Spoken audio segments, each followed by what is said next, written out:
Hello. For this iMed communication webinar, we are going to review the hospitalist access to iMed. So the first thing you will need to do is to log into the system with a username and password that is given to you by a CFIM team member. And then the first screen that's going to pop up next, it will be the dashboard. So we're going to work from left to right, top to bottom on this dashboard and move through the entire interface for the hospitalist. So what you're going to see here in the upper left-hand corner, you're going to see 5 options. You have home, patient, others, print census, and search. And just below that, in the left column right here, you'll see in the census area, this first portion here is missing codes, which you'd be able to click on. At this time, we won't do that. We'll do that a little bit later on. We have a pending e-sign, and then you have the fields here to search for any patients. Very self-explanatory. Then here on the right-hand side, you will see your assigned patient list, and it should look familiar to you because it should mimic what you currently see in iMed. It's just a little bit of a prettier version, if you will. So you're going to have some basic patient information: their name, the floor, their room number, length of stay, diagnosis, the location in which the patient is currently at, and you'll see that there's a hyperlink here, and you'd be able to click to go to discharge. You'll see the PCP here. Again, it's hyperlinked as well, so you have the ability to message that primary care physician. Their phone number, if we have that in the system, the insurance company for your patients, the last bill date, RVU, the last billed CPT, the last billed provider. And then here you're going to have the admit date and potential DC date. Here you'd be able to edit the avoidable delay option. And then last but not least, in terms of hyperlinks, you'd be able to add any additional clinical care documents, which would be able to communicate with the PCP. This last column here is the MSO bundle. What that means is if for some reason any of these patients are affiliated with any MSO or any bundled program, that will pop up here as well. So you'll know that it's basically a VIP customer's patient. Okay? So now that we're done with this main overview of the dashboard, we're going to go ahead and go back here to the left column and click on missing codes. Here you'll see for this provider there are 18 missing codes. Let's click that and just give it a moment. The page will load.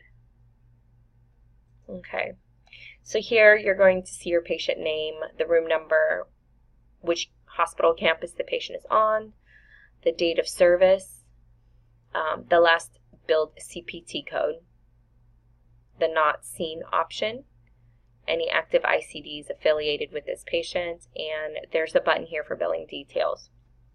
What you can do with the column headers here is just as we did in the other iMed, you're able to select if you want to put it in a particular order. So if you want to see a patient by room, you can go ahead and click that column and it will automatically place the listing in that particular order. Or if you want to go by date of service, you can do that as well. Now if we go here to not seen and we push this button, we'll be able to select the reason why that patient may not have been seen.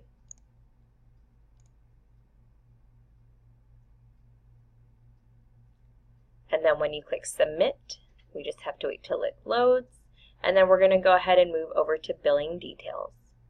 So for example, this patient here, Joe B, we're going to want to edit the billing information. So I just click on this button here in the furthest right-hand column. And then I will be able to search for both the CPT codes in this left-hand column or the ICD codes for the diagnosis on the right-hand column. And just as we do currently, we're able to search, so you can just type it in.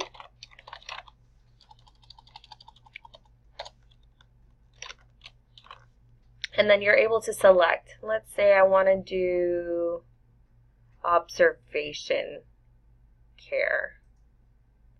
I can just click this button here, and it automatically selects that code. And if I need to add a modifier, I just click on this hyperlink here, select a modifier. It will automatically attach it, and then just X out. Okay, simple as that. Now for the diagnosis, if I want to look this up, just as we currently do in iMed, we're able to search for that. Select the diagnosis, and you're able to select multiple diagnoses as well. What's neat about this is it will save your most frequent diagnosis usage, and so when you go back in here the next time, that will pop up as well, and then you're able to save that. And it shows here the billing detail has been submitted successfully. So if we go back to that patient, there should be some active ICD codes linked to him or her. Okay. All right, so let's go ahead and go back to the home screen. And the way we do that is we click on this home button right here, and we'll go back to the main dashboard. Now under missing codes, we have the pending e-sign. We're able to click on this as well, and a new window will pop up. So here you have a search function if you know what you're looking for specifically, the status, whether they've been accepted, rejected, or pending, and then the time period. You have the ability to select month to date, quarter to date, year to date, last month, last quarter, last year, or you can select custom dates as well, which can be typed in or selected via the calendar. And then you click search. For all intents and purposes, we're just going to go ahead and review this document right here. You have the patient name, his or her date of birth, medical record number, admission date, discharge date, and the document type. Now if I want to see this document, what I would do is I would select preview. Patient is not assigned to me. I want to proceed. Click OK. And you can review the document.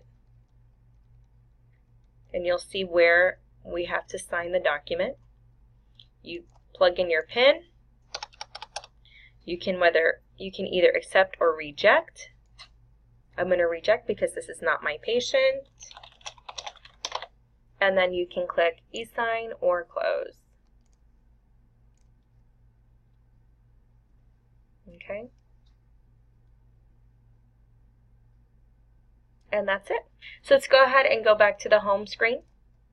So what we've already gone over is the missing codes, your pending e-sign, and then you also hear the last function here in the left-hand corner is the ability to search. So let's search for a patient. You just type in the name, you can do the medical record number, the hospital campus, and the date of service, and click search.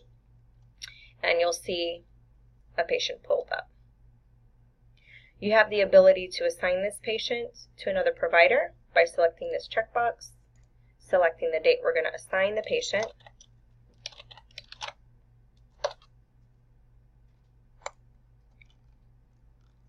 and then you would select the patient and then click assign.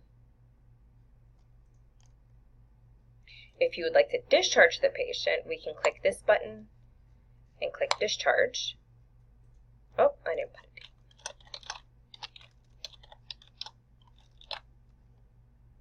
You have to put in the date and discharge.